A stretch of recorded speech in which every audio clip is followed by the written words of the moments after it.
Magandang umaga, kumusta po? Narito po ulit ang update natin para sa lagay ng ating panahon ngayong umaga po ng April 1, 2025. Sa ngayon po ay walang anumang banta ng sama ng panahon sa loob at labas ng ating area of responsibility.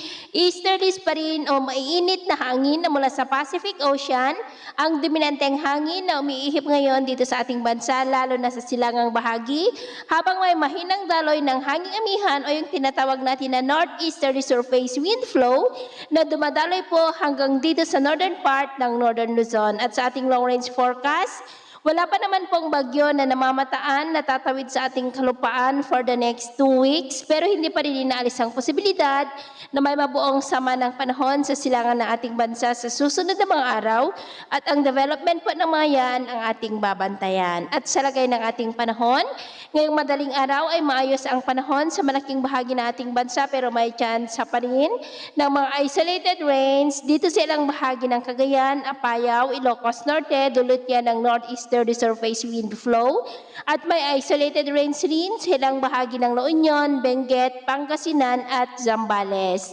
At mamaya ay sisikat naman ang araw sa malaking bahagi ng ating bansa, mainit at maalinsangan, pero may chance pa rin ng cloudy skies with isolated rains sa may Cagayan, Apayao, Pagudpod, ilang bahagi ng La Union at Pangasinan. At mamayang hapon, maayos pa rin ang panahon sa malaking bahagi ng bansa, pero may chance pa rin ng cloudy skies with isolated rains sa ilang bahagi ng Northern Luzon, Central Luzon, Mindoro Provinces, Samar Provinces, Tawi-Tawi at Surigao Provinces. At sa atin naman pong mga baybayin, dahil sa northeasterly surface wind flow ay maalon po sa mga baybayin ng Batanes, Babuyan Islands at Ilocos Norte seaboard ng mga alon ay posibleng aabot po hanggang sa 1.6 to 2.2 meters height. Kaya hanggat maaari po ay iwasan na muna natin ang papalaot diyan sa mga may kulay pula para po mas makaiwas sa mga sakunang pangkaragatan.